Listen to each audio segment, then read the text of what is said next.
Bien. Bueno, bienvenidos a todos. El Conexión Bit, antes de nuestro querido COVID-19, era un evento, para aquel que no lo conoce, que se hacía en los bares para reunir a la gente de tecnología, de la comunidad y tratar algún tema puntual en charlas relativamente cortas, ¿sí? De 15, 20 minutos, para que luego de eso se pueda armar un poco de debate y por supuesto compartir algunas cervezas y alguna cosa y que haya un poquito de interacción entre las personas y lógicamente haya una sinergia importante entre la comunidad tecnológica.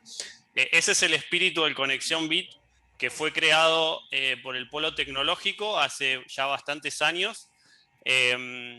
Durante bastante tiempo estuve acompañando al Polo en la organización y hoy hay otro equipo haciéndolo, pero me invitaron en esta ocasión a dar una charla y la verdad que estoy encantado de estar acá de nuevo. Así que gracias a Mari y a todo el equipo. Y para los que no saben, les cuento un poquito. El Polo Tecnológico Bahía Blanca es una organización sin fines de lucro que está conformada por empresas de la comunidad tecnológica, propiamente tecnológicas o afines a la tecnología, así que provean algún tipo de servicio o también se vean beneficiadas por los mismos. Y cualquiera que esté en el rubro puede asociarse al Polo Tecnológico y también participar o brindar este tipo de charlas o además verse beneficiado de un montón de otros, digamos, puntos importantes que el Polo le puede ofrecer a las empresas. Y creo que el más importante de eso es la sinergia, que es lo clave, digamos, en los polos y los clústeres, el poder compartir con otras personas y empresas experiencias y de eso, nada, aprender un montón. Así que para el que quiera saber un poquito más del Polo, ahí la tienen a Mari conectada, pueden contactarla, ella es la gerente del Polo Tecnológico Bahía Blanca y seguramente va a estar encantadísima de responder a alguna pregunta. Bueno, ahora sí, dicha esta introducción, ya tenemos 45, así que estamos bastante bien.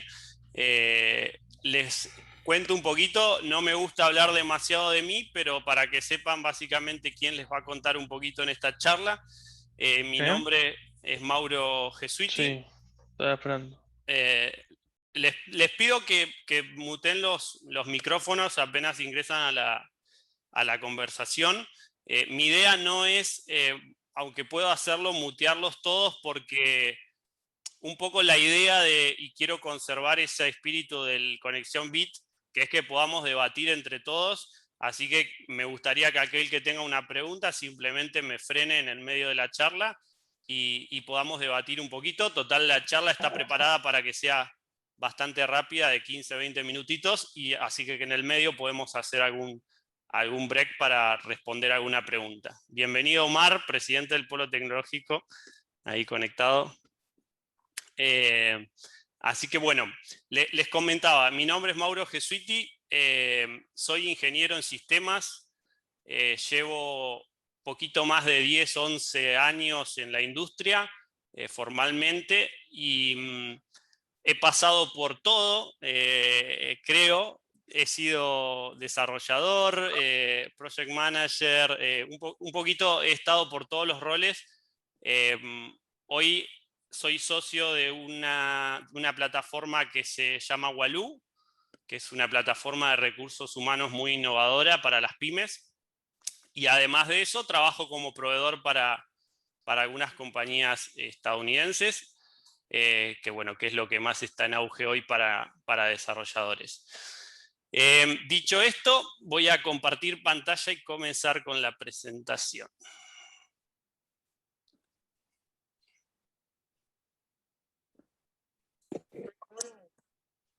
Bien. Me alcanza con que alguno me confirme que está viendo, así me quedo tranquilo. Todo perfecto. Bueno, muchas gracias. Se ve. Muchas gracias.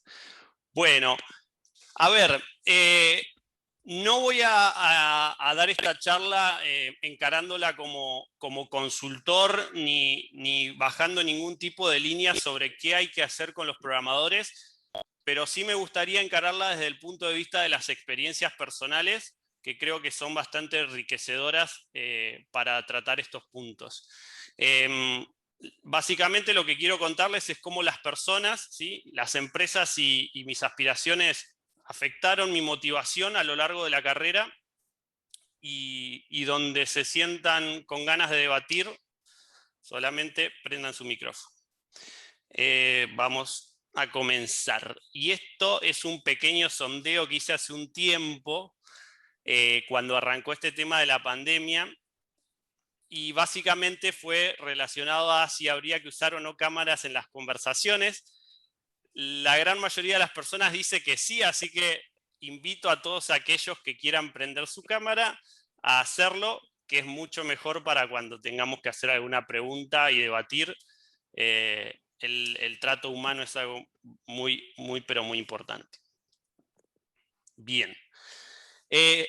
Vamos a comenzar con conociéndome a mí mismo más allá de lo técnico. Hace unos 10 años, ¿sí?, como les comentaba, comencé a mirar ofertas laborales que podían significar el primer paso dentro de mi carrera. Y claro está que en ese momento de la carrera de un desarrollador hay una motivación muy grande por aprender, ¿sí? Entonces, en ese punto para mí, aquella empresa que me ofrecía mayor posibilidad de aprendizaje era la que a mí realmente me llamaba más la atención. Pero lo que me llevó en ese momento a elegir una empresa fue una charla casualmente de una persona que trabajaba en Intel. Intel es una compañía icónica, más para alguien nacido en los 80, así que escuchar hablar a alguien de esa compañía que había pasado por una empresa local de mi ciudad, realmente me hizo vislumbrar un futuro muy prometedor y fue uno de los motivos por los cuales opté por esta primera empresa.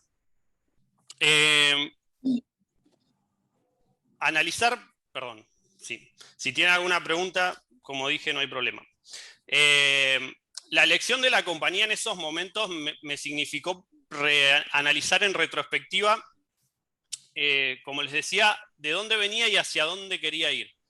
En mi caso, y vamos a avanzar un slide,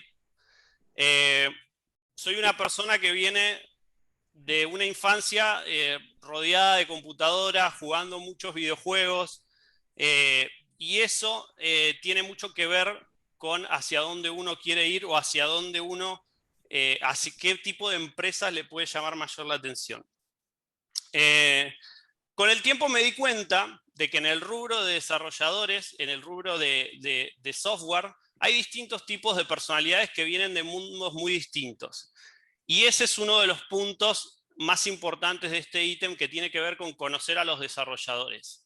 Hay desarrolladores que pasaron su infancia frente a una computadora, pero hay otros desarrolladores que llegaron a los 18 años, tuvieron que elegir una carrera y se encontraron con que tenían una facilidad muy grande, por ejemplo, para resolver problemas. Entonces ahí tenemos otro tipo de personas, ¿sí?, que viene de otra realidad, pero que tiene un gran dominio de un determinado skill, ¿no? Después tenemos por ahí personas que son más de lo lúdico, de los videojuegos y demás, o también tenemos trabajadores incansables que el mero hecho del desafío de desarrollar los motiva por sí mismo.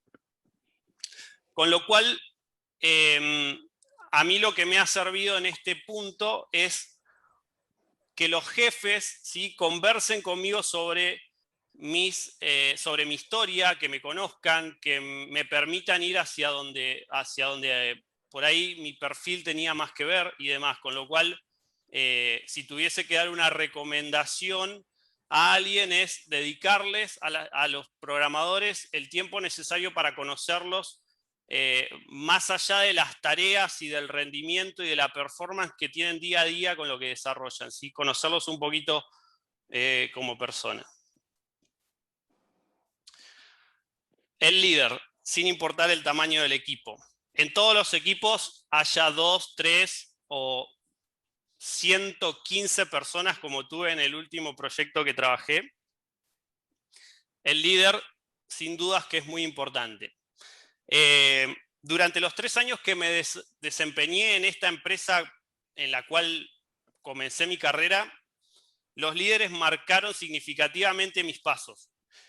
Todos ellos se dedicaron este tiempo a conversar conmigo sobre para qué era bueno, para conocerme, para darme tareas que me gusten. Y también todos esos líderes estuvieron siempre dispuestos a compartir su conocimiento conmigo. Y eso para mí es un sinónimo de grandeza muy importante. No siempre los líderes son jefes directos, ¿no? Como vemos en la foto de la izquierda, uno cuando se imagina líder, se imagina a alguien dando algún tipo de indicación. Pero a veces los líderes surgen en los equipos de trabajo y a veces son personas que al principio pasan desapercibidas, pero que mantienen el espíritu del equipo bien arriba, ¿no? Que introducen motivación por sí mismos. Detectar esos líderes claramente es muy importante para potenciar a esas personas y también para elevar la motivación del resto del equipo. Este es un punto que creo que es crucial para todo desarrollador. Si hay algo que tiene de magnífico esta profesión, es que nos encanta aprender cosas nuevas. Me resultó bastante transversal, ¿sí?, haber trabajado con distintos tipos de desarrolladores y que todos tengan la necesidad continua de aprender.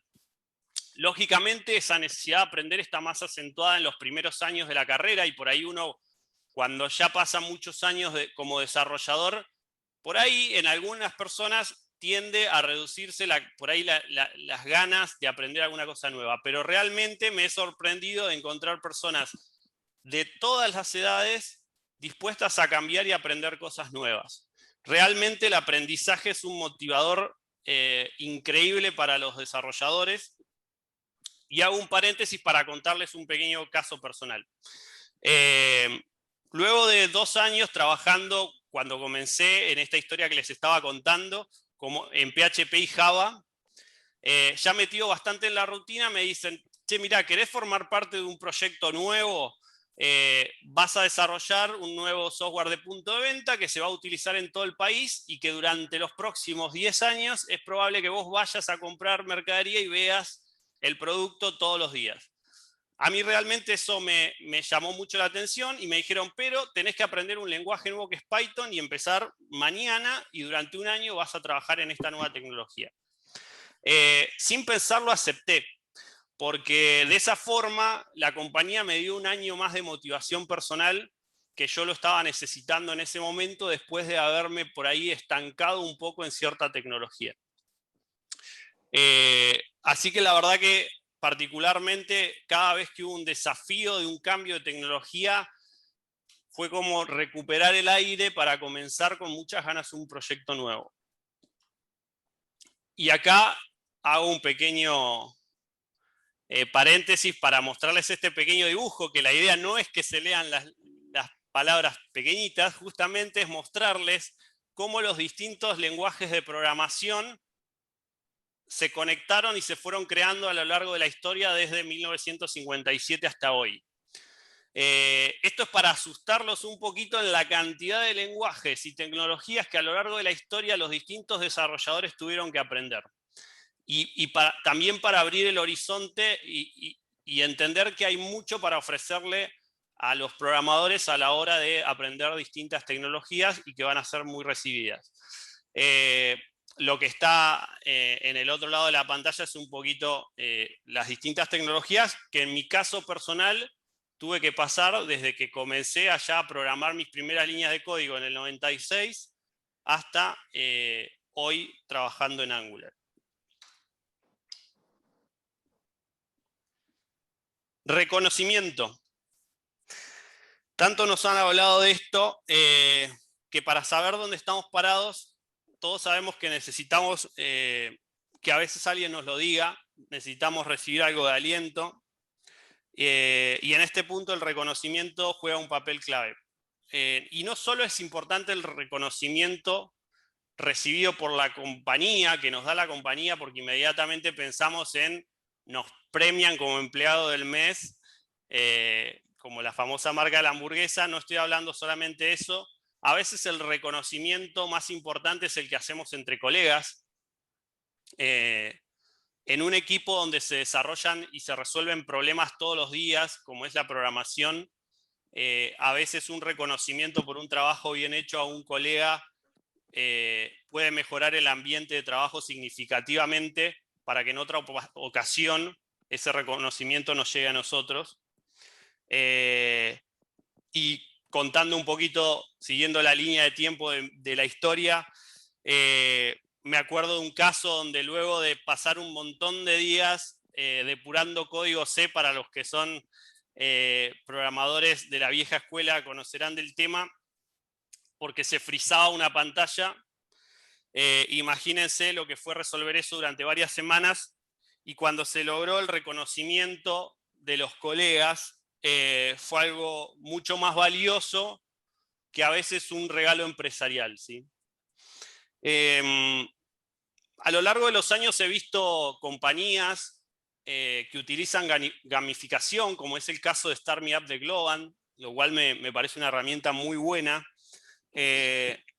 Y reconocimientos en público, varias compañías, por ejemplo, la compañía que estuve trabajando hasta el año pasado, que se llama Overactive, acostumbra a enviar correos de felicitación cuando hay hitos importantes dentro de los equipos, para que toda la compañía se entere y conozca los nombres de aquellas personas que alcanzan algún determinado mérito.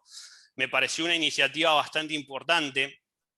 He visto jornadas de feedback entre pares, y esto tiene que ver con dejemos la charla diaria para ver cómo va el proyecto y dediquémosla a que los miembros del equipo identifiquen las virtudes del resto de sus compañeros en una charla. Eso es una jornada de feedback entre pares.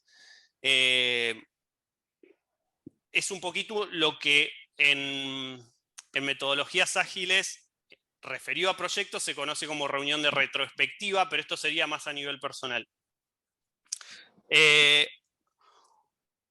Un día me preguntaron qué te gustaría que te regalen de parte de la empresa, ¿no? Estamos acostumbrados a creer por ahí que le enviamos un regalo empresarial a nuestros colaboradores, y eso inmediatamente va a elevar el espíritu del grupo. Pero un día me preguntaron y lo que respondí fue un día libre. Para una persona el tiempo a veces es muchísimo más valioso que lo material, y más en nuestro rubro donde estamos todo el día frente a la máquina súper cansados, y a veces ese es uno de los mejores regalos que pueden recibir los colaboradores. Hablando un poco de lo que tiene que ver con las tareas, incrementarles la autonomía, darle apreciaciones a nuestros colaboradores en el caso de que nos toque liderar, demostrar interés por una cultura de reconocimiento, ya es algo que va a mejorar significativamente el ánimo de nuestro equipo, ¿sí? Más allá de que por ahí sean pequeñas acciones que digamos de qué va a servir, que yo le diga que hizo bien el trabajo, bueno, el mero hecho de estar buscando alternativas para mejorar nuestros equipos realmente es muy tenido en cuenta por nosotros los desarrolladores. Acá un poquito lo que veníamos hablando: apreciación verbal o escrita, reconocimiento del público, jornadas de feedback, gamificación, autonomía, regalos empresariales, si los quieren dar no está de más.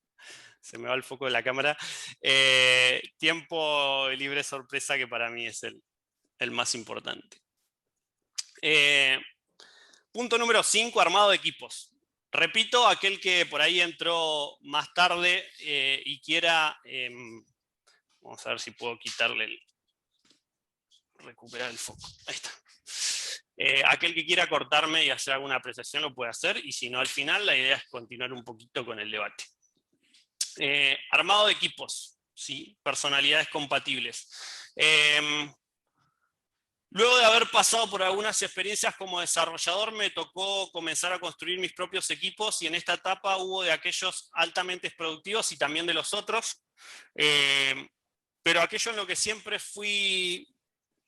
hice foco, digamos, fue en ver qué los motivaba, porque a algunos se los veía con mucha energía y a otros se los veía hundirse día a día, digamos, en el final inevitable, que es el que todos no queremos que ocurra, que es que nuestro colaborador se vaya de la compañía, el cambio de empleo.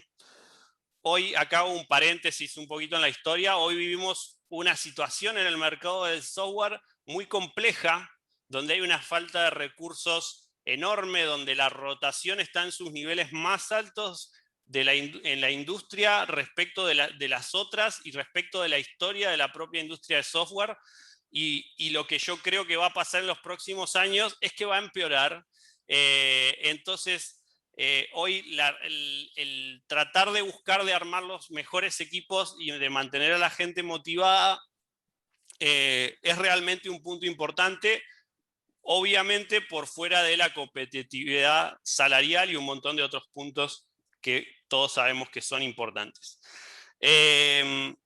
Entonces, en esto del armado del equipo, volviendo un poquito, cuando me tocaba seleccionar los recursos, nos gustaba hacer preguntas como ¿qué haces en tus tiempos libres? ¿Qué te divierte cuando estás en tu trabajo? Ese tipo de preguntas muy personales y por fuera de lo tecnológico y de lo profesional tienen que ver con la finalidad de crear equipos compatibles, que tengan gustos similares y demás, porque esos momentos de interacción entre las personas son realmente muy importantes. Y para que se queden tranquilos y darle veracidad a esto que estoy diciendo, hemos logrado retener durante 3 años a las mismas personas en un equipo. 3 años en la industria del software actual es muchísimo. Sabemos que hoy la rotación promedio más o menos anda en 5 o 6 meses en la industria, con lo cual 3 años es un número bastante importante y creo que este punto es de los claves a la hora de cómo conformar los equipos. Pregunta, permiso. Sí, Quería dale. hacer una consulta. ¿Esto por qué se da, digamos? ¿Por el tema de que por ahí se mejoran las ofertas o porque, digamos, qué sé yo, se persiguen otros objetivos o, digamos, cuál es el factor más común por el que se da el tipo, este tema? Sí, te voy a separar la respuesta en 2 grandes grupos. El primero tiene que ver con que hoy en Argentina, ¿sí? Vamos a separar el caso particular de nuestra industria local con el resto de la industria en el mundo. En la industria local hoy hay una dificultad de las empresas por poder competir a nivel salarial con las empresas extranjeras, ¿sí? Y esto habla pura y exclusivamente del salario y por ahí está por fuera de cualquier tipo de motivador o lo que estemos tratando en esta charla, ¿sí? Hay un tema, nada, presión fiscal, nos podemos meter en un montón de cosas que hacen que las empresas locales gasten lo mismo que las extranjeras, pero al colaborador le llegue una fracción del sueldo que puede obtener de otra forma. Con lo cual, ahí tenés uno de los grandes problemas de rotación que se acentúa en particular en nuestra industria. Hablo de Argentina, pero hablo de Latinoamérica, ¿sí? O sea, es un problema regional en general, con excepción de algunos países puntuales. Por otro lado, tenemos lo que es la rotación a nivel industria de software en el resto del mundo, ¿sí? Y ahí sí, todos estos puntos que estamos tratando hoy particularmente hacen la diferencia. Y este punto del armado de equipos, de la búsqueda de personalidades y demás es clave, pero totalmente. Porque ahí sí vuelvo al caso personal de estos equipos que hemos armado nosotros. Cuando le hemos pifiado, porque le hemos pifiado seleccionando una persona que por algún motivo no encajaba en cuanto a personalidad o demás con el resto del equipo, esa persona se iba, ¿sí? Entonces, me parece que este es un punto clave. Si vos podés hablar con tus compañeros y entenderte y tenés casi que te podés hacer amigo, lógicamente las chances de que te quedes en ese lugar son muchísimo más altas. Pero bueno, por eso me gusta hacer esa diferencia. Por ahí después podemos profundizar en los problemas de la industria si quieren cuando terminemos ahora la charla porque da para un debate muy interesante.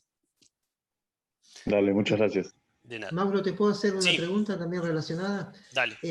Cuando tienen que armar equipos con personas de diferentes países, que es probable que tengan hasta distintos idiomas de origen, ¿cuáles son las complicaciones adicionales que les surgen para armar un team con las características que vos estás mencionando? Bien. Mira, me he llevado una sorpresa muy interesante porque yo tenía la misma duda. Y cuando me tocó participar tanto como desarrollador, porque como te digo, cumplo los dos roles en este momento, y dije, ¿qué va a pasar cuando esté en equipos donde hay gente? Y me tocó, a ver, estuve en equipos donde hay gente de la India, de Londres, de Estados Unidos, de todos lados, y te llevas la grata sorpresa de que los programadores a lo largo y ancho del mundo somos bastante parecidos, ¿sí? Y por ahí estos clichés, ¿no? que por ahí decimos sobre los programadores, sobre si somos nerds, sobre si nos gusta Star Wars o lo que fuese, es algo bastante común a lo largo y ancho del mundo, con lo cual el armado de equipos en cuanto a esta búsqueda de personalidades y demás no es tan distinto cuando buscas gente del mismo idioma. Realmente no hay una diferencia significativa. Lógicamente, ahí hay un factor clave que no importa el idioma que hable la gente, porque en ese tipo de equipos se habla inglés, ¿sí? Entonces, lógicamente que el nivel de inglés avanzado en la selección de personal ya todos sabemos que es importante en la industria, pero también me gusta aclarar, si hay algunos programadores escuchando, el nivel de inglés requerido en la industria para entrar a trabajar en este tipo de equipos no es tan alto como el que uno a veces cree. Sí, obviamente tenés que poder comprender y desenvolverte, pero es suficiente. Y a mí me ha llevado a hacerme amigos de cualquier lugar del mundo, con lo cual no hay una complicación adicional. Por ahí las complicaciones que tienen las compañías en ese caso tienen que ver más que nada con lo contractual, ¿sí? Con las leyes vigentes en cada país. Generalmente las empresas en la India suelen instalarse allá. En otros países como Latinoamérica se contrata como proveedor directamente. Digamos, hay un abanico bastante importante de cómo las empresas desembarcan en cada país y capturan a las personas, pero por ahí la dificultad de armado de equipos viene más por lo contractual que por este tipo de detalles que por ahí estamos tratando hoy. Está bien, gracias. Bueno. Esto, si puedo correr un poquito esto, ahí está. En cuanto al armado de los equipos, esto es experiencias, como siempre menciono, meramente personales. No estoy por ahí afirmando nada definitivamente, todo puede variar, pero en general los tamaños reducidos, el líder efectivo del que hablábamos antes, personalidades que pueden ser diferentes pero que deberían ser compatibles, la toma de decisiones conjuntas entre miembros del equipo, la confiabilidad y tener metodologías de trabajo, especialmente metodologías como las ágiles, como Scrum y demás, que motivan la participación del equipo, no solo genera equipos altamente productivos, que es el fin primero de estos puntos, sino que además genera equipos altamente motivados, ¿sí? Con lo cual, ese es un punto bastante importante. Punto número 6. Hay cosas que nos motivan y cosas que nos desmotivan, y en eso tenemos a nuestro amigo la oveja negra, que siempre puede aparecer dentro de los equipos, y un poquito esto va en línea con lo que les mencionaba antes. cuando armamos un equipo, buscamos personalidades compatibles, pero a veces, lamentablemente, le pifiamos. Y en los mismos equipos en donde sus participantes supieron sentirse motivados antes, también hay momentos de incertidumbre y algunos miembros que están en el lugar equivocado. Al estar frente de estos equipos, el primer paso para mí es el que menciono ahí arriba, fue asumir el reto, porque había que comprender las razones y considerar al individuo. Para esto no queda otra que sentarse a charlar con nuestros colaboradores, ¿sí? Conocer sus motivaciones, realizar un poco esto que se llama el pacto de rebaño para tratar de salvar a esta persona. Obviamente tratar todos estos temas, y lo menciono porque es muy importante, a todos nos enseñaron la frase de que se critica en privado y se felicita en público. Hay que tener discreción y cautela para tratar este tipo de casos particulares. Pero bueno, la persona tiene que compartir la visión del equipo, porque si no se va a producir una baja en la motivación bastante importante. Yo tuve varios casos de esos en los que las soluciones son en empresas donde tenemos varios tipos de proyectos, tratar de reasignarlo. A veces alguno de todos estos puntos que estamos tratando está fallando y lo podemos cumplir en otro proyecto y no en el actual. Y como último punto, la desvinculación, ¿no? Pero lógicamente me parece que todas las personas tienen alguna forma y algún camino hacia la motivación, y todo parte de comprenderlos. Acá hice un pequeño sondeo de qué es lo que más te motiva como programador. Yo creí que iba a ganar aprender nuevas tecnologías. Quizás tenía por ahí una cuota de personal ahí, pero fue un buen equipo. Así que fíjense que prácticamente recibir reconocimientos, algo que las empresas tratan de hacer todo el tiempo, pareciera ser un punto no demasiado importante. Bueno, esto me parece un punto también considerable, por eso lo incluí dentro de estos 10 hitos. A todos nos pasó estar en la escuela, ¿sí? Y que nos hablen de temas que no nos importaban. Nunca me importó la historia, la geografía, y puedo seguir con eso porque solo me gusta la computación. Pero bueno, básicamente cuando le asignamos las tareas a alguien, es importante conocer a la persona y asignarle tareas de su interés en lo posible, y acá es donde por ahí muchos sabemos que hay veces que no queda otra que alguien haga algo y no le gusta a nadie, y alguien lo tiene que tomar, pero siempre hay personas más predispuestas que otras en eso. En mi caso me encantaban las interfaces gráficas, y vuelvo a mi historia personal, porque es lo que quiero que por ahí se lleven de esta charla, como dije. A mí me gustaban las interfaces gráficas. En cada trabajo de estos casi 11 años de carrera en los que estuve, le dije a mi líder directo cuáles eran mis gustos. En algunos casos me los preguntaron y en otros los tuve que comunicar yo.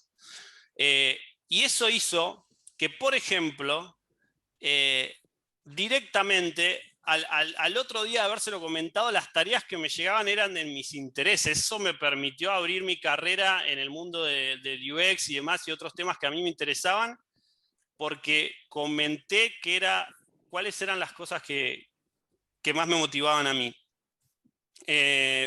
Para mi caso, por ejemplo, las tareas repetitivas son agobiantes, pero para otras personas no lo son. Así que acá les dejé una pequeña frase de Linus Torvald. Saben que es el creador de Linux. La mayoría de los buenos programadores programan no porque esperan que les paguen o que el público los adore, sino simplemente porque programar es divertido. Así que imagínense la cuota de motivación que tiene trabajar en lo que a uno le gusta. Duración de las tareas. Cuando ingresé a la empresa anterior, que estuve trabajando, que les comentaba, mis primeras tareas fueron sobre resolución de bugs, ¿sí? En la mayoría de las empresas, una de las primeras tareas que se le encargan a un desarrollador es resolver bugs. ¿Por qué? Porque esto permite que el programador lentamente vaya conociendo el proyecto, ¿sí? Y no, porque si vos le das directamente que desarrolle una funcionalidad nueva, tiene que comprender todo el entorno donde esa funcionalidad tiene que encajar. En cambio, por ahí resolver algunas pequeñas tareas le permite de a poquito ir introduciéndose en el código. Pero, ¿qué es lo que motiva de eso además? Motiva que el bugs es algo que uno puede sacar bastante rápido y genera sensación, ¿sí?, de completitud, de haber completado una tarea.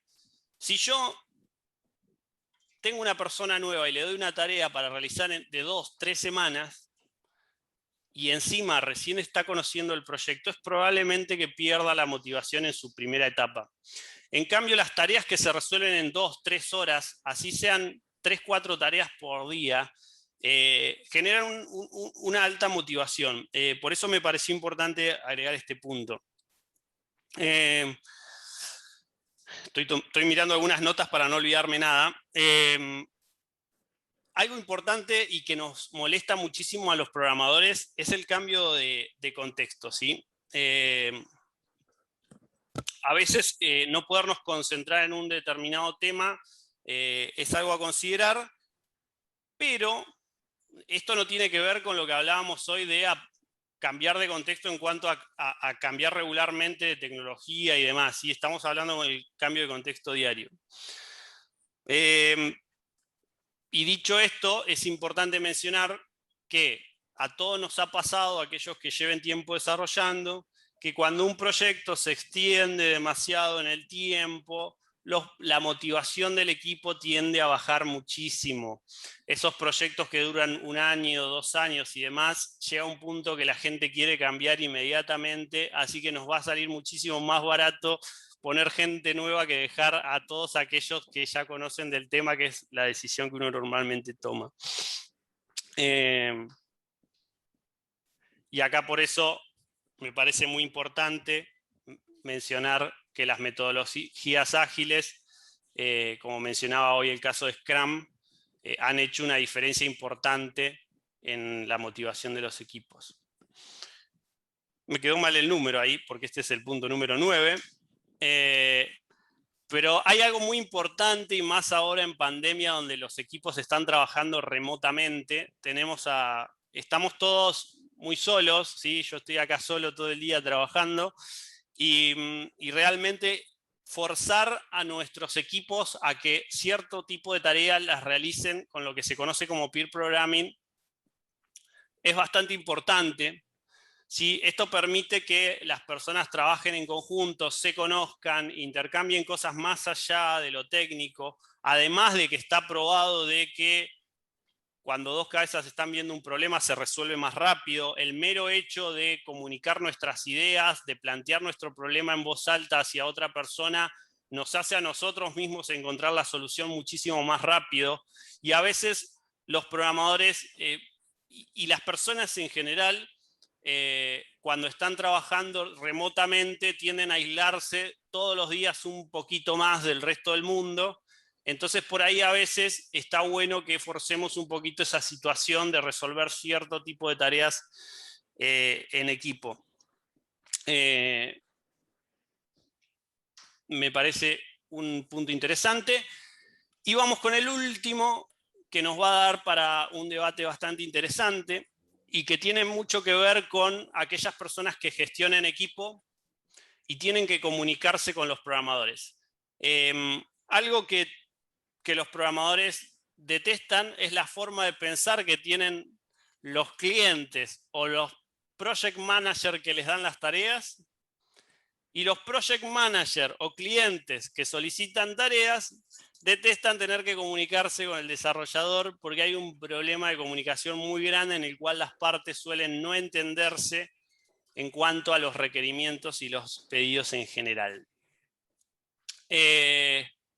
Hice un sondeo que lo quise compartir, aunque no salió como a mí me gustaba, pero se si crees que es difícil comunicarse con un programador, tengo un LinkedIn donde la mayoría de mi gente, tengo 1500, pero deben ser 1000 programadores, respondieron que no, pero mi punto de vista y mi experiencia personal afirman que hay muchos problemas de comunicación entre programadores y el resto de las personas del mundo por las distintas formas de pensar.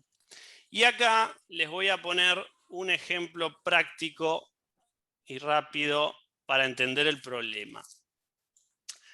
Hay distintas formas de razonamiento, ¿sí?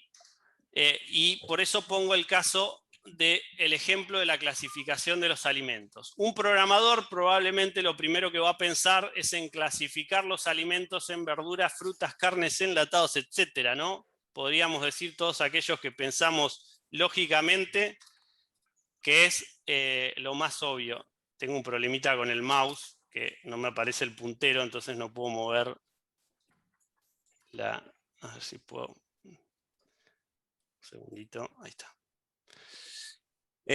Pero el resto del mundo tiene un razonamiento informal, o también conocido como razonamiento basado en el contexto, y es probable que la clasificación que se imaginen sea referido a su vida personal, por ejemplo, el orden en que los coloca dentro de la heladera o dentro de su alacena, el orden en que los toma del supermercado. Nos podemos encontrar con clasificaciones totalmente distintas a las lógicas que pensaríamos los programadores. Entonces, un poquito quería cerrar con esto para que entender que cuando hablamos con una persona de otro ámbito, es bueno entender que tiene una distinta forma de pensar para básicamente encarar la conversación desde otro punto de vista. Esto es algo que para un analista de requerimientos, un analista funcional, son puntos muy importantes a considerar.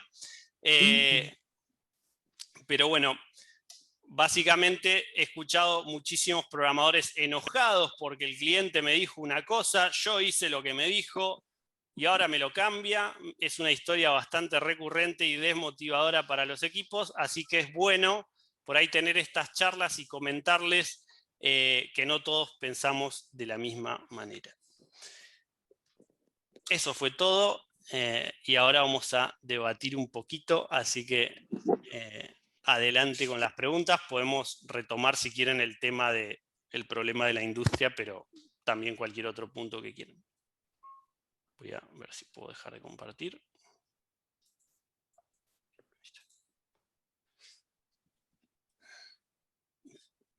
¿Preguntas?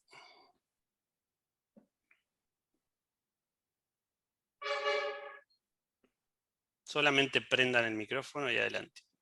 Sí, hoy pasaste... ¿Qué tal, Darío?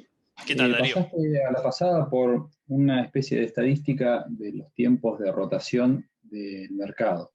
Hablaste, creo que 6 meses, y entiendo que eso es el tiempo de rotación actual en este país, ¿o es una media internacional? ¿O hay distintos tiempos para...? No, es en Argentina. Es en Argentina. No tengo el dato a nivel mundial. Dudo que pase el año. No quiero arriesgar números, pero sin dudas debe ser más alto. Perdón, yo ahí una pregunta, pero digamos, el tiempo promedio de los proyectos es más alto que eso. O sea Sí, que la gente no termina los proyectos. ahí está el gran problema, digamos, en laburar eso. Sí, a ver, lo que yo he hecho de mi lado en ese caso es planear lo que se llama transferencia de conocimiento, ¿sí? Que básicamente habla sobre cómo documentamos, sobre cómo planificamos nuestros proyectos y demás para que el impacto del cambio sea el menor posible. Revisiones de código, estandarizaciones de código, documentación, mucha historia. Dale. 6 meses es muy poco igual, es como que no llegás. O sea, yo lo digo en experiencia propia, no llegás con una persona, o sea, si en una entrevista o en algún... Vos percibís que hay una persona que en 6 meses te va a pedir un cambio de proyecto, es como que lo pensás, como armador de equipo. Sí. Vamos, si vos ves un currículum de 10 años y tiene, no sé, 15 proyectos o 15 cambios de laburo, como que te hace ruido, digamos. como que todavía la mentalidad de toda la industria no está ahí. Si bien es lo que pasa fácticamente, lo que decís vos, digamos, que cambia, que la gente necesita un cambio cada 6 meses, creo que hasta no sé, yo capaz que por ahí nunca tuve proyectos tan chicos de, no sé, menos de 6 meses, muy poquitos. O sea, Sí, es no es como común, que no es común. es A como que ver, está un poco exagerado eso, digamos, como que si bien es lo que está pasando, es como que no es normal, digamos, porque tampoco llegás a aprender una tecnología en 6 meses. O sea, no puedes estar cambiando cada 6 meses. O sea, me parece para consolidarte como desarrollador o en un lugar, en 6 meses, es como cambiar cada 6 meses, medio raro, no sé. Pero sí, sí sé que pasa, lo sufrimos, pero nada, es el gran dilema ese. el punto es ese. No es lo ideal, coincido en todo lo que decís. No le sirve al proyecto y probablemente no le sirva a la persona demasiado a nivel. Creo que afecta más al proyecto que a la persona, es mi apreciación personal. Porque, no Sí, seguro. porque conozco mucha gente que ha rotado mucho y es muy capaz y ha adquirido mucho conocimiento. Y creo que afecta más al proyecto. Pero repito, es la situación que hay. Y el primer paso es que la aceptemos, porque si la negamos, que es lo que veo en muchas empresas, Sí. estamos peor. O sea, porque de hecho nos va a complicar la selección, como vos decías. O sea, si estoy buscando la persona que dura más de 6 meses, no voy a terminar más, porque además, primero, vamos a la realidad, tenés 3 CV que coinciden con lo que necesitas, no te podés dar el lujo de ver si encima duran más de 6 meses. Lamentablemente es así, y el primer paso es aceptar que estamos en esa situación y trabajar Claro. en ver cómo nos afecta lo menos posible al proyecto, mientras en el caso de Latinoamérica vemos cómo hacer a las compañías más competitivas en lo salarial, que es hoy un gran problema, Sí. ¿no? Para competir con el exterior. Sí, no tengo Y lo nada otro que te mágico hace para es decirte como, ahí porque lamentablemente es la Mauro, situación. hola Mauro, ¿cómo andas? ¿Qué tal, Leo? ¿Cómo estás? Bien. Bueno, nada, Leo. porque realmente estuvo muy buena. Yo no te escucho, Leo, se corta, no sé si el resto lo está escuchando, calculo que estamos todos igual. No, se está cortando el audio. Hola. Ahí está mejor. Estoy por 4G. Sí, se te corta mucho, Leo, por ahí mandá un mensajito, si no. ¿Cómo aprovecho el corte? Dale, Maxi. Bueno, soy nuevo acá, entré de casualidad. Muy interesante el tema, muy buena la exposición que diste. Tengo, respecto a lo que comentaban al tiempo de proveniencia de programador, yo en mi caso particular, bueno, soy, digamos, startupero desde que comencé mi vida laboral. Creo que los 6 meses se debe más que todo al tamaño de la corporación y a la lejanía que tenés con ese recurso humano. En mi caso particular, siempre manejé equipos chicos de no más de 4 o 5 personas, donde se termina conformando un grupo de amistad y la verdad que mal pagos, con todos los desafíos que trae una startup, me han durado más de 2 años. Pero básicamente creo que es muy importante destacar el punto que vos hablaste, que es respecto a la cercanía que uno tiene como compañía, como líder de proyecto de cada recurso humano. Obviamente eso, digamos, llevarlo a cabo en grandes organizaciones es extremadamente difícil. Sí, me parece muy importante lo que mencionás. De hecho, los equipos que he conformado, que han durado, eran en pymes, con lo cual, y en las compañías grandes que he trabajado, es cierto que es más difícil esa cercanía, pero no es imposible, porque también en las compañías grandes tenés una estructura mayor, tenés un montón de rangos intermedios que pueden cumplir y estar cerca de la gente y por ahí ir filtrando a los rangos superiores determinadas personas con las que hay que conversar más que con otras. Se puede trabajar ese punto. La excusa por ahí de las compañías grandes que yo he escuchado al hablar con los CTO y demás de esas compañías fue que particularmente ahora con la pandemia se les hacía muy difícil porque no estaban lógicamente en la oficina como para pasar y charlar y ver cómo está uno, cómo está el otro y demás. Yo creo que la tecnología nos permite conectarnos más que antes, no menos, con lo cual no lo pondría como excusa. Sí hay un contacto humano que hoy está faltando, pero que puede ser bastante apalancado teniendo conversaciones, siendo que tenemos cualquier momento del día para contactar a una persona hoy.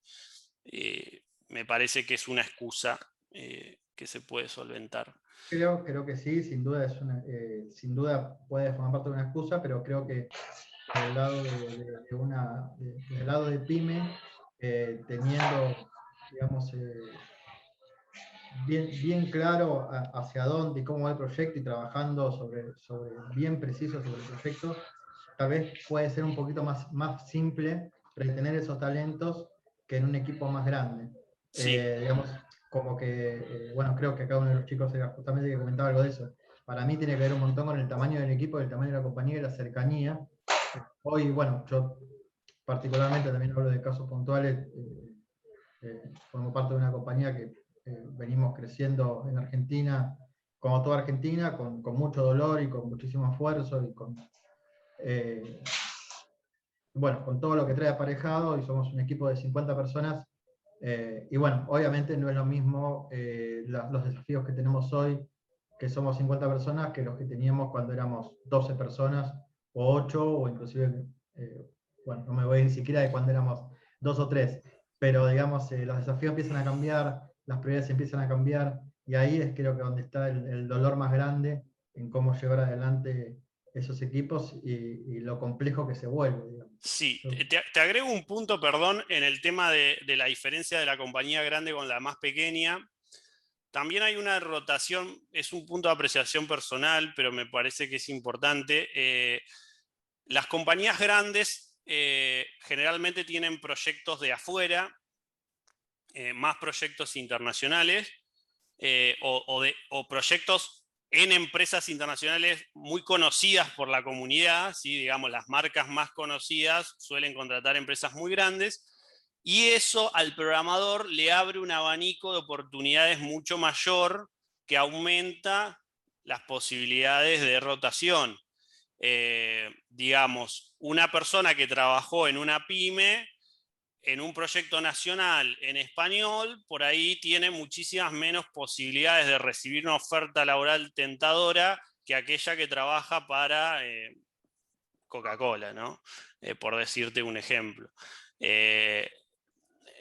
Entonces, ahí sí. el grado, o sea, totalmente, comparto 100%, digamos, justamente las pymes,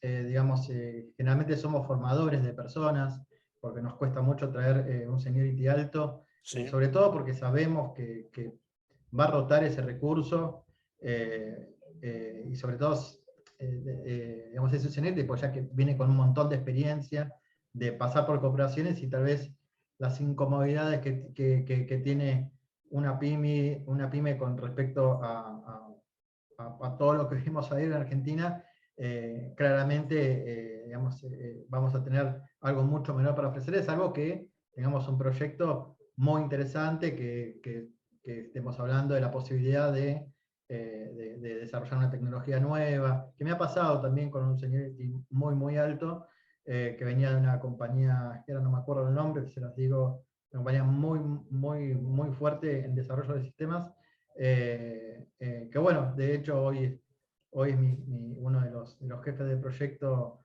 del equipo, donde logré retenerlo y se fue a la otra compañía justamente para ganar menos plata, pero para poder desarrollarse y poder hacer todos esos proyectos que quería realizar y que no podía hacer trabajando para otra gran compañía. Entonces, ahí depende un poco de la posibilidad de que uno le pueda dar como startup o como pequeña compañía de de crecimiento a ese desarrollador. Sí. El comentario es muy latino, el comentario, y está muy No, entonado. pero a ver, sin dudas, y eso es otra vez lo que hablábamos hoy de aceptar, ¿no? O sea, cuando tenemos que aceptar que la industria está, que no hay gente, o sea, básicamente es el problema que hoy tenemos, también tenemos que aceptar que las pymes son formadoras de recursos para el resto. Y si nos ponemos a buscarle una solución a eso, yo creo que no la vamos a encontrar, como no la vamos a encontrar a la falta de recursos en forma inmediata, porque si no hay, no se pueden crear las personas, ¿sí? Hay un problema insolucionable en el corto plazo. Podemos trabajar junto, no sé, al polo tecnológico, a las universidades, a los institutos, creando cursos, y ahora respondo la pregunta ahí que me hicieron, creando cursos o formas de insertar más gente en la industria. Perfecto, eso es una solución hiperválida en el mediano plazo.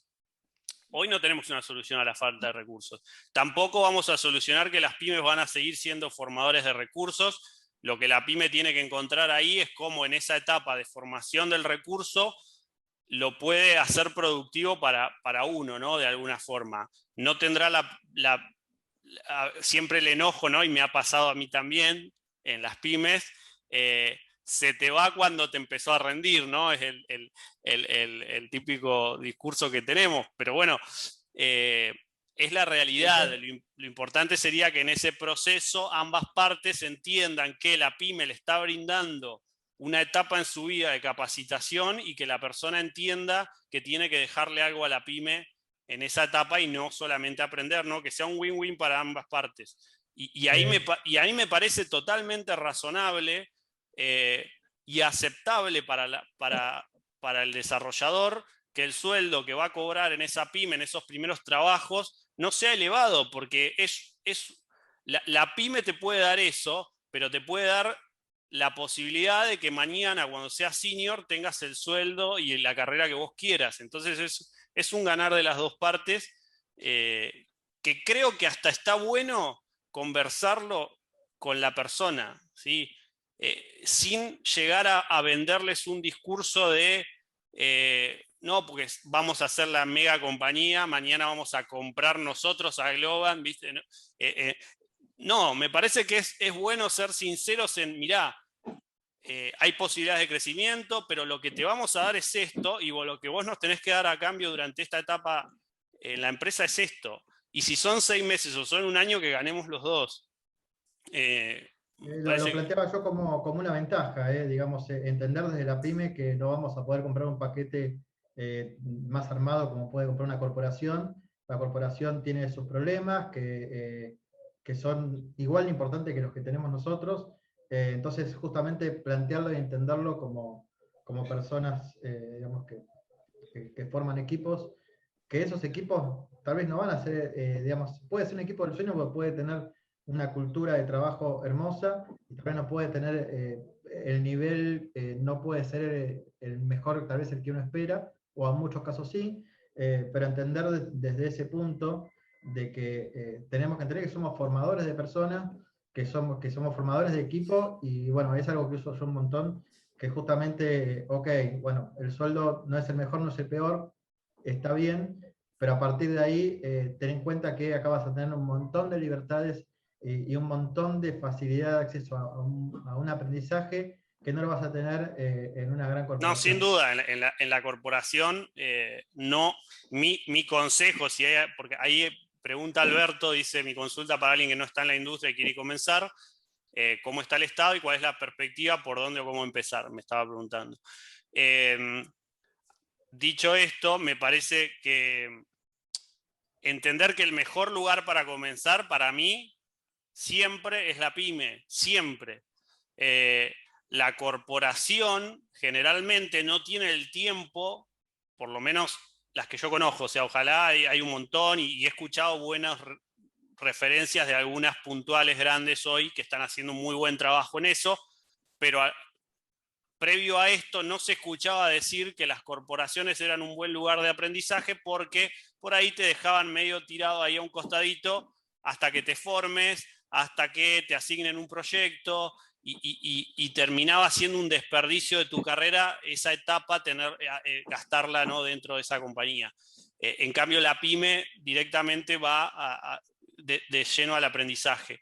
Pero bueno, hay algunas compañías grandes que están haciendo también ese trabajo que hacen las pymes eso te hoy iba a para decir. mejorar. Hace un tiempo acá, o sea, se cambió eso. Yo trabajo en una empresa no es tan grande, pero más de 600 empleados, y nosotros tenemos, o sea, y sé que lo tiene Globan también, algo que llaman academies, o lugares donde entran los chicos, o sea, mismo pasantes, chicos que no están recibidos, o chicos que están estudiando cualquiera de las carreras que hay, y están ahí capaz que un año, o sea, hasta creo que en eso tiene una ventaja la pyme, que pueden invertir en eso, tienen esa ventaja de invertir tienen como espaldas para tener gente que no está produciendo, digamos, en el momento, y tienen esas academy, y te digo la verdad, nosotros en nuestra empresa nos está dando un resultado buenísimo eso. Sí. O sea, es casi 2 cuatrimestres son que personas que están aprendiendo un lenguaje, desarrollando aplicaciones internas. O sea, cambió de 2 años para atrás, está cambiando mucho eso. Igual tenemos el mismo problema que tienen ustedes, digamos. Los formamos y quizás terminan ese academy y se está yendo, no sé, a Mercado Libre, a otra empresa parecida a la nuestra, a trabajar remoto. Digamos, el problema creo que es similar, digamos. Sí. Y medio que o sea, las grandes empresas se avivaron y dijeron, bueno, acá está, o sea, tenemos que ir a buscar el recurso, formarlo, y juegan con la misma regla que juega la pyme también, en cuanto a que sabes que te lo puede. Porque es como que ahora estamos jugando en las grandes ligas. O sea, al globalizarse todo, o sea, se puede ir a trabajar a Globan, no se puede ir a trabajar a, no sé, La pandemia, Verizon o cualquier lugar. lo que yo vi es que la pandemia aceleró el problema que había. Aceleró todo, claro. Tremendamente. O sea, hoy el problema de los recursos versus hace 2 años es tremendamente peor porque justamente hoy ya, antes, mirá, hace 2 años uno de los grandes beneficios que podían dar algunas compañías, me incluyo en la que trabajé y lideré en ese momento, era, che, mirá, vos acá tenés la oficina a 3 cuadras de tu casa, o sea que venís tranquilo, salís de acá, si vas a la uni también la tenés cerca, me instalé entre la uni y tu casa, o sea que te quedo ideal, es el mejor lugar para vos. Ese era un poco mi discurso, y era efectivo porque realmente le estaba dando un beneficio por sobre el resto de las compañías grandes. Ahora, hoy que estamos todos en la casa, a mí me da igual laburar para una startup que para una multinacional, porque laburo acá, es lo mismo. Sí. Entonces, eso lógicamente, para contra de las empresas y para beneficio de los programadores, me pongo de los 2 lados de la vereda. Yo como ingeniero en sistemas, hoy tengo un panorama mucho mejor que el que tenía antes, porque cuántas empresas a razón de la pandemia dijeron, ok, vamos a empezar a contratar remoto, y antes decían, no, si no vive acá en Capital, o si no vive en Mendoza, o en Argentina, no contrataban. Y respondiendo a Alberto, nada, Alberto, las perspectivas futuras de la industria es que acá hay trabajo para todo el mundo, así que si todavía no entraste en la industria, hacete un curso y el trabajo sobra, es el mejor lugar donde te podés estar metiendo, y te aseguro 100% de probabilidades de que vas a tener trabajo, así que no lo dudes. No es tanto para mí, Mauro, sino para... yo soy profesor en la UNS, y hay muchos chicos que están entusiasmados como para... charlando con ellos, poder darle algún tipo de orientación. ¿Qué tipo de lenguaje? ¿En qué área? Eso lo charlamos todos los días. Inclusive nosotros, en el instituto que yo trabajo, necesitamos colaborar. Somos ingenieros químicos, pero sí o sí necesitamos colaborar con programadores para llevar los muchos desarrollos que tenemos de ideas interesantes a productos que se pueden ofrecer inclusive a nivel internacional. Hoy mismo tuvimos un Zoom de una empresa de Francia que leyó uno de los papers publicados y quiere el software, quiere la herramienta. Entonces, ¿por dónde empezar si uno quisiera charlar con algún chico joven como para decirle, fíjate este camino, qué tipo de curso, estudiar una licenciatura, una ingeniería, hacer cursos prácticos? ¿Cuál sería la idea que se le podría dar, la recomendación? Bien. En cuanto a tecnologías, lo que yo le recomendaría a alguien que tiene que de lleno meterse en algo es JavaScript en cualquiera de sus variantes, ¿sí? JavaScript aplicado a React, a Angular, a Node.js, no importa qué, si es TypeScript mejor, pero digamos, cualquier tecnología o framework que esté basado en JavaScript es lo que hoy la industria más demanda. Hay un montón de otras tecnologías buenas, podemos hablar de Netcore, hay mobile, obviamente, React Native, pero ahí volvemos a lo mismo, o sea, nos vamos, me parece que el mejor punto de entrada es ir de lleno con una tecnología pensada para la web como JavaScript. No lo dudaría si hay que elegir una tecnología. Me encantan un montón, soy fan de varias, pero no se puede aprender todo, y si no estás en la industria y no vas a hacer una carrera universitaria de 5 años, lo mejor es enfocarte en algo donde la salida sea más directa. Claro, exacto. Sí, Mauro, perdón que a ver interrumpa. si me escuchan ahora. Perdón. Sí, Sí. dale, Leo, No, dale. no, un tema que tocaste, pero me gustaría por ahí profundizar un poco. ¿Realmente la industria está aceptando perfiles que no sean universitarios? Porque a ver, casi todos los que están acá, todos los que estamos acá en mayor o menor medida hemos pasado por la universidad. Creo que hay una novedad importante, que es que se están incorporando muchas personas que están en otras carreras. Estoy viendo economistas, o estoy viendo gente de otros palos que agarran el código y usan su base universitaria para ser muy buenos, pero ¿qué pasa? A ver, la verdad que nos teníamos, ¿dónde está la gente del Juan? ¿Dónde está la gente de la Escuela de Comercio? Ahora arrancó la tecnicatura de la UTN, y también ahí adentro hay gente por ahí que está para validar títulos. Nos pasó, ¿te acordás que entrevistamos a una persona que la carrera y estaba pidiendo un sueldo de $5.500? Así que de todo. Pero digo, ¿qué lugar tienen los no universitarios? Lo que yo he visto en grandes corporaciones es que hoy tienen cada vez más lugar. Estoy hablando de las que todos conocemos, ¿no? Las empresas más grandes que están capturando gente, no están capturando universitarios, básicamente porque llegó un punto que no les quedó otra, digamos, ya no había más, y había que empezar a capacitar, como mencionaba, creo que era Rodrigo, o capacitarlos, o tomar gente que haya hecho algún curso de más, y por eso hoy tenés a Coder House, Digital House, un montón de propuestas de cursos cortos que permiten insertar gente en la industria, porque ya no hay más universitarios. Con lo cual, aquel que no haya pasado por la universidad tiene todas las chances de insertarse en la industria hoy. Hay un cierto mercado que, por el motivo de que puede pagar salarios altos, todavía exige el título o algunas cosas. O sea, me ha pasado particularmente en entrevistas con compañías estadounidenses que tienen la posibilidad de pagar lo que ellos quieran, o sea, digamos, lo que consideren que vos valés, básicamente. No hay un limitante de presupuesto para lo que gana una persona en Latinoamérica, y ahí se toman por ahí sí el atrevimiento de exigirte una carrera universitaria, o sea, tener un degree, digamos. Entonces, pero esa es una porción muy pequeña de la industria, pero tenemos un montón de compañías que están requiriendo gente sin el título y que totalmente es válido. Ahora, ¿qué puede hacer una persona sin título versus una con título? Es otra discusión y por ahí más profunda, y que siempre se puede por ahí asemejar a otras industrias donde, a ver, vas a una planta y ¿cuántos ingenieros químicos hay? Algunos, el resto de la gente no. O sea, no necesitas ingenieros para hacer cualquier tipo de trabajo.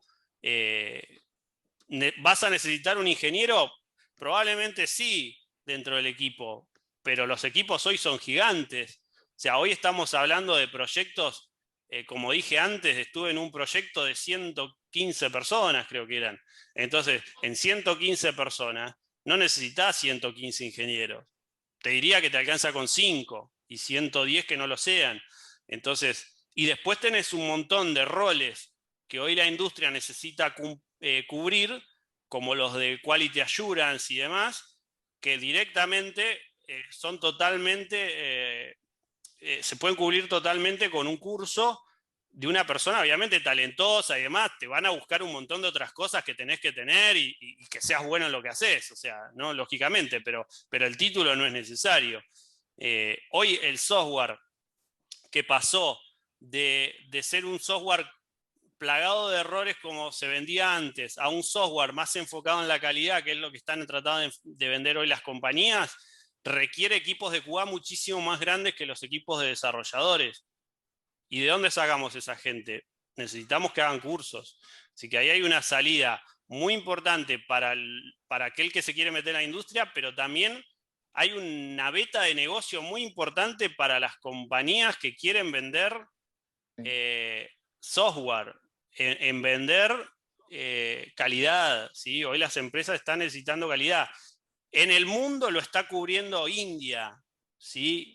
O sea, tenemos que tener claro eso, que si vamos a salir a competir afuera, competimos contra un mercado grande de recursos, donde lógicamente hay mucha gente, y India está apostando mucho a capacitar gente en esos roles que se pueden vender con facilidad al interior, y por ahí nosotros estamos un par de años atrasados en ponernos a capacitar gente, nos dimos cuenta un poco tarde, pero bueno, se puede solventar, calculo. Países por ahí que ya también tienen el inglés nativo y que tienen economías, digamos, en las que por ahí pueden pagar sueldos. Y no, sería porque el te mejor digo, inglés.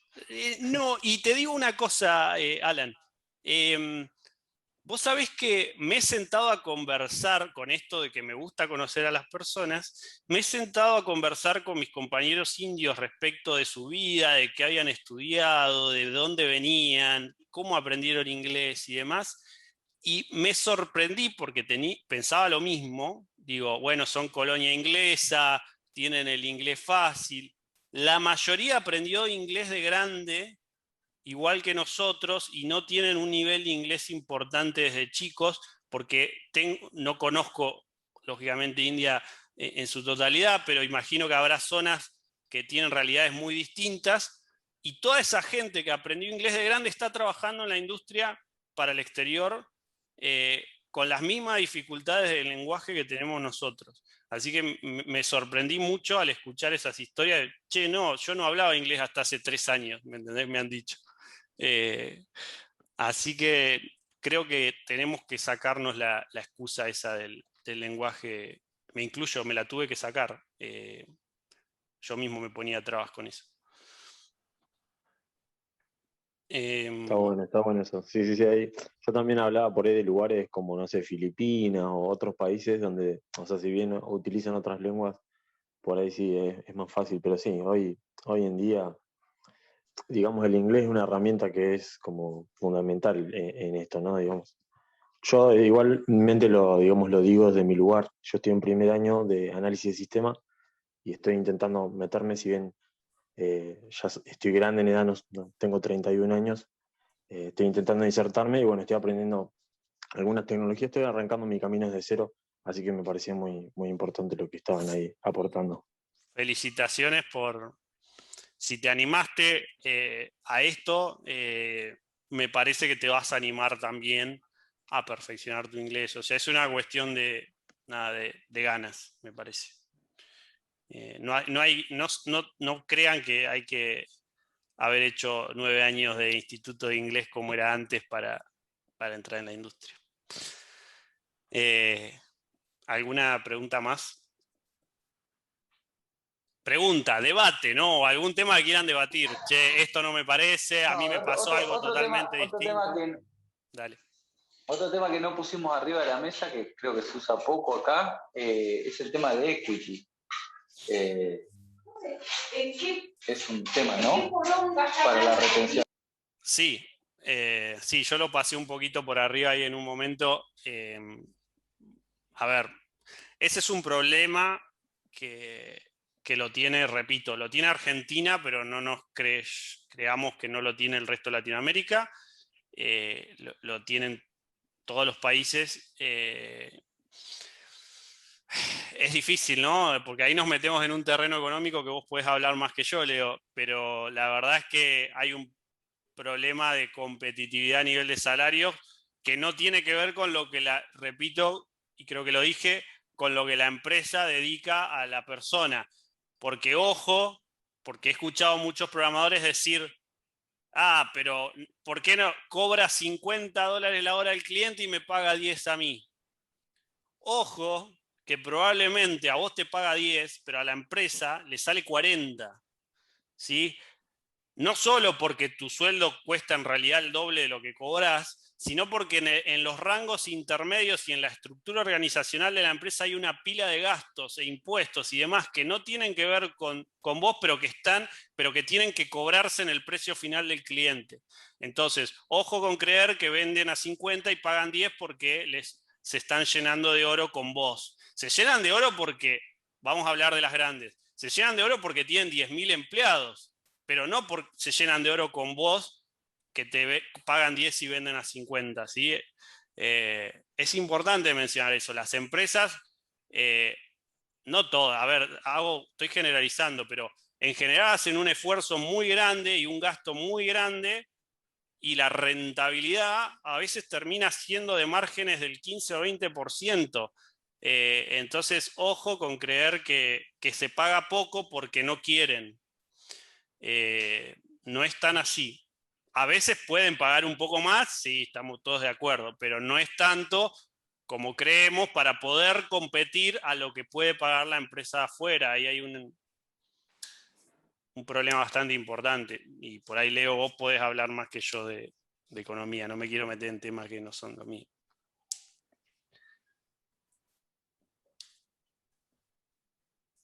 Bueno, ¿alguna pregunta más? ¿O debate? Me parece un buen momento para tratar estos temas, para desahogarse. ¿Cómo andan? ¿Todo ¿Cómo bien? estás? Bien. No ¿Cómo sé estás? tengo medio lenta la conexión, por eso apagué el video. Te escucho. Tengo un disparador como para cerrar, no sé si cerrar o resumir o sintetizar, ¿no? ¿Cuál crees vos que es el mayor desafío o el mayor desafío, ¿no? Que al momento de reclutar desarrolladores con potencial, ¿no? Hay mucha demanda, ¿no? A nivel internacional y salarios a nivel global que son muy altos. Entonces, ¿cuál termina siendo el mayor desafío en este contexto? ¿Y qué diferencia hay para una startup? O las startups en general. Es buena la pregunta, porque para mí que es un conjunto de cosas, pero... Sí, por eso dije él y después dije, bueno, porque es muy difícil para ir sintetizar en uno solo. Si lo podés hacer, la verdad que chapó. Si yo tuviese que elegir de todo lo que hablamos, pero repito, es una apreciación personal, si tuviese que elegir de todo lo que hablamos, ¿cuál es el diferencial más grande cuando le haces una propuesta a alguien? Para mí es la tecnología y el aprendizaje que va a sacar del proyecto para poder, mirá lo que te voy a decir, para poder irse dentro de 6 meses a una empresa mejor a la que le estás ofreciendo vos, es el diferencial para conquistarlo. O sea, ¿qué le puedo ofrecer yo a esa persona para que en los 6 meses, porque va a estar 6 meses, o sea, hablando de que tenemos que aceptar. Entonces, tenemos que aceptar que va a estar 6 meses, listo. Dicho eso y asumido, ¿qué le podemos proponer? Lo mejor que le podemos proponer es algo que en esos 6 meses le permita conseguir un mejor trabajo la próxima vez. Porque hoy es lo mejor que podemos hacer. O sea, hoy como no podemos pretender que se quede, ojalá se quede, ojalá después el tipo se casa con la compañía y no se va más. Pero partiendo de la base de que se va a ir y tenemos 3 tipos que los estamos disputando entre 10 compañías, porque es lo que está ocurriendo hoy, hay 3 personas, 10 compañías que lo quieren y nosotros tenemos que conquistar a uno de esos 3, lo mejor que le podemos ofrecer es qué va a aprender en estos 6 meses para que en el mes 6 consiga un sueldo o un puesto o lo que fuese mejor que el que estamos ofreciendo nosotros. Eso es. Me pongo en el lado de desarrollador cuando escucho una propuesta. Está bueno, me gusta el punto de vista. No sé el resto, por ahí si tienen alguna otra opinión. Adelante, adelante, sin miedo. Pero yo creo, de hecho, me gustaría escuchar si hay algún otro desarrollador por ahí, desarrollador, desarrolladora, que cuando escucha las propuestas, ¿sí? ¿A qué le presta atención? Si coinciden con lo que yo dije o por ahí el foco está en otro lado. Me gustaría escuchar esa opinión.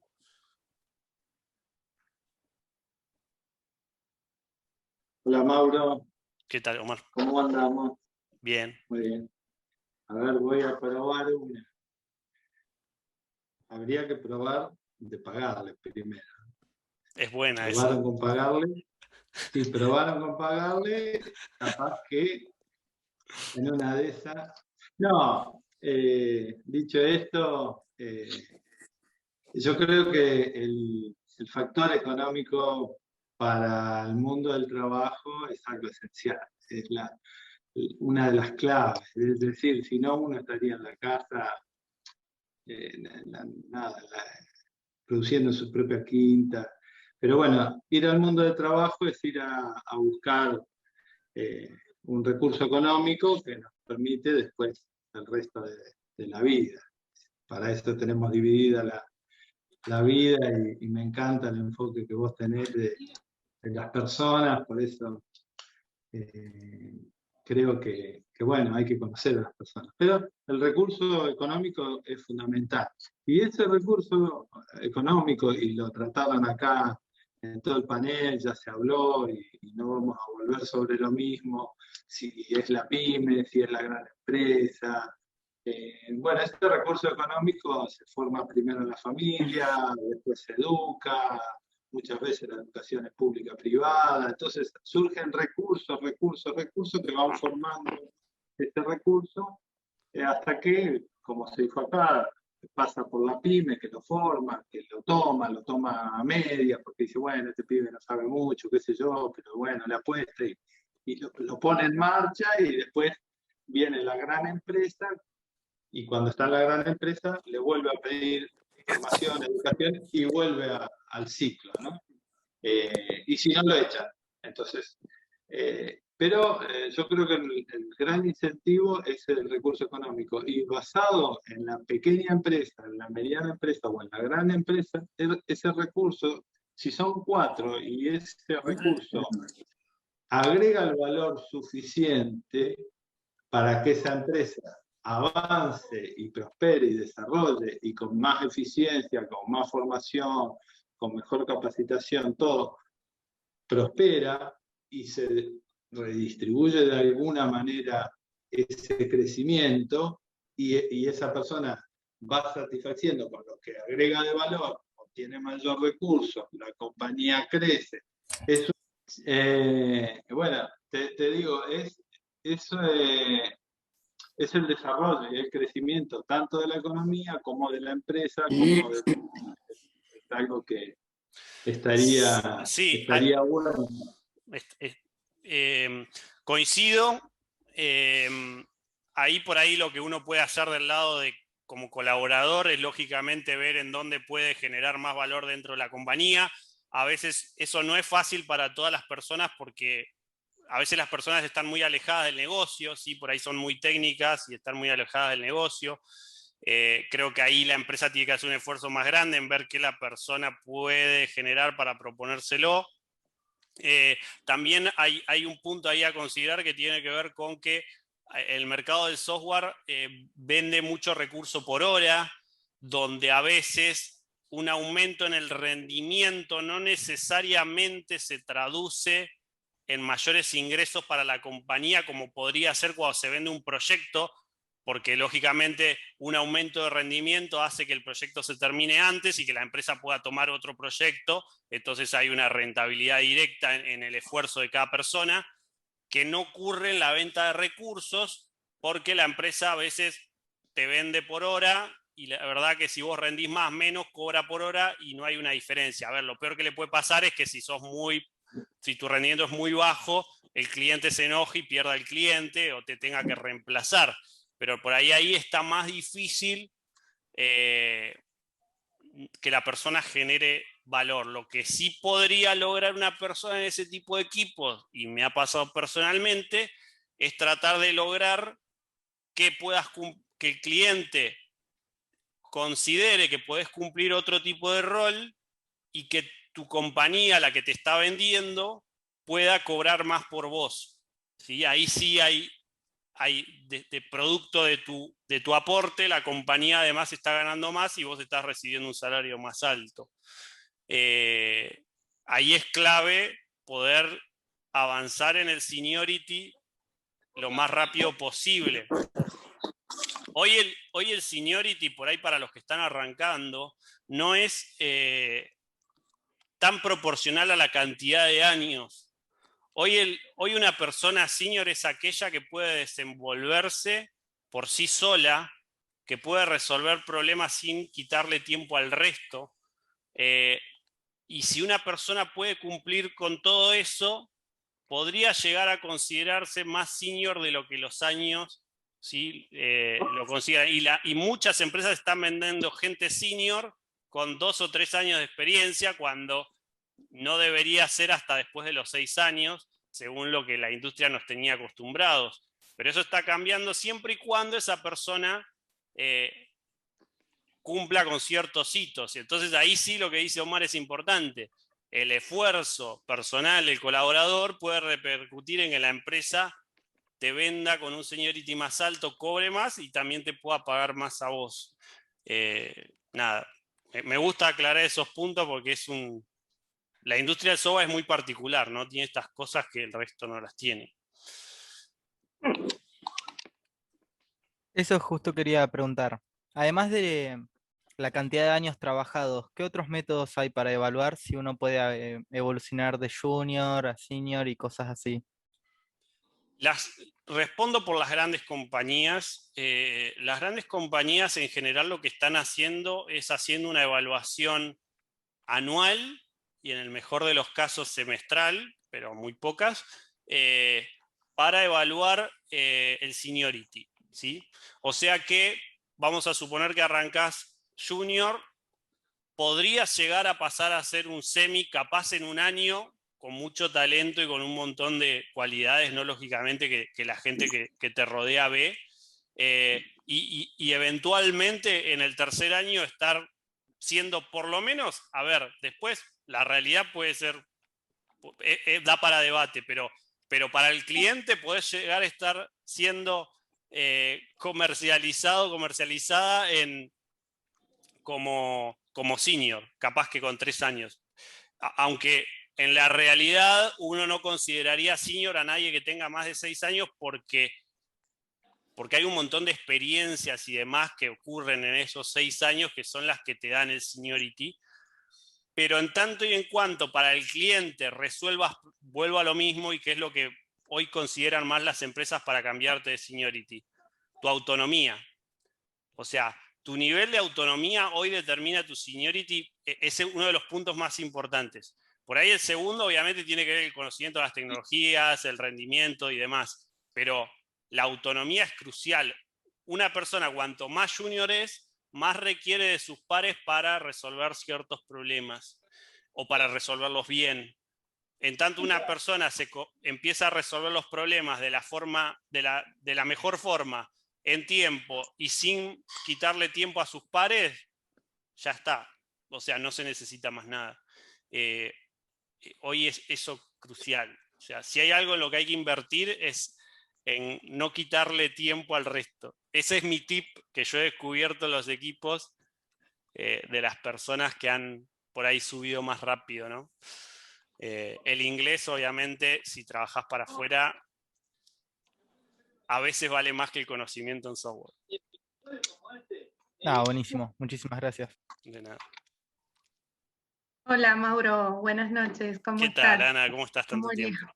Muy buena la charla, me gustó mucho. Bueno, hay varios chicos del Juan acá en la charla que los motivé a entrar porque, bueno, es una de las cosas que charlamos siempre, pero que también o sea, está bien la parte económica, ¿no? Todo lo que han expuesto acá es muy importante, pero a veces se apunta también a que el chico, yo los incentivo a la curiosidad, o sea, a seguir buscando, a buscar distintas empresas a donde trabajar, ver siempre que se puede hacer algo más que de lo que uno en este momento está haciendo, ¿no? Eso para mí me parece que es altamente motivador, o que algo vos dijiste durante los puntos, ¿no? De saber las tecnologías, y que en algunas experiencias de pasantías de los alumnos en distintas empresas,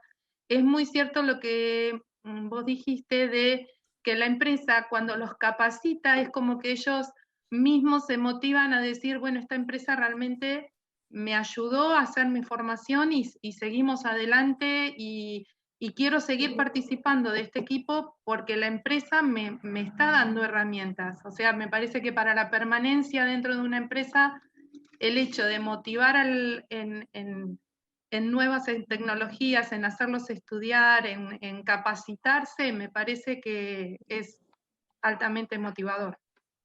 Sí, sí, coincido. Y me parece que, vuelvo a lo que dije hoy, en tanto y en cuanto nos olvidemos de pensar en si la persona se va a ir y nos concentremos en darle algo que le genere valor en su carrera, lo vamos a estar convenciendo de venir porque sabe que en 6 meses se puede llegar a ir con algo mucho mejor, pero quizás nos sale mejor de lo que esperamos y nos sirve como motivación para que se quede. Entonces, y si se va, nos sirvió para tener durante 6 meses a esa persona que probablemente era talentosa y nos aportó un montón de cosas durante esos 6 meses. Y si no se va, ganamos por el otro lado. Entonces, vuelvo a lo mismo, clave aceptar que se nos van en 6 meses para que la propuesta sea mejor y esté apuntada a lo que hoy los chicos quieren. Los chicos quieren cambiar. Entonces, ofrezcamos cambio. Si no se van, tratemos de que el cambio sea interno, pero si se van, ofrezcamos cambio porque es la forma que tenemos de conquistar recursos en una jungla como la que estamos viviendo hoy, donde llueven las propuestas laborales y una persona llega a recibir 5 o 6 propuestas diarias por LinkedIn. Entonces, tenemos que tener una propuesta muy buena. O sea, no estamos hablando donde antes la gente tenía que mandar el CV para que lo llamen.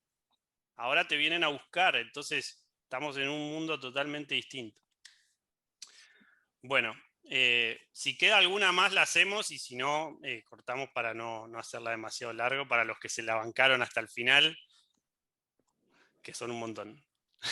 Iba a mirar cuántos quedaban, a ver si no quedaban 5, bueno, hay 46, así que gracias a todos los que participaron. El que me quiera contactar lo puede hacer, me busca en las redes sociales, LinkedIn, Twitter, donde quieran. Ahí está Ale. Ale, gracias por prender la cámara. Ale es uno de los organizadores del evento, así que muchas gracias, de Jaque Software. Mari, gracias por la oportunidad de volver a estar acá en el polo. Excelente, excelente lo tuyo. Muchas gracias por estar siempre. Ahí está Leo con Merceditas, ¿no? Que me la tapa tu nombre. Merceditas me parece la hija de San Martín. No, tuve que competir en el ancho de banda con la franja de Zenón, por eso se cortaba. Ah, claro. Gracias, Leo. Bueno, gracias a todos. A todos. Igualmente, bueno, gracias. Nos vemos y los esperamos a todos en el próximo evento que realicemos. Ya les vamos a estar mandando información.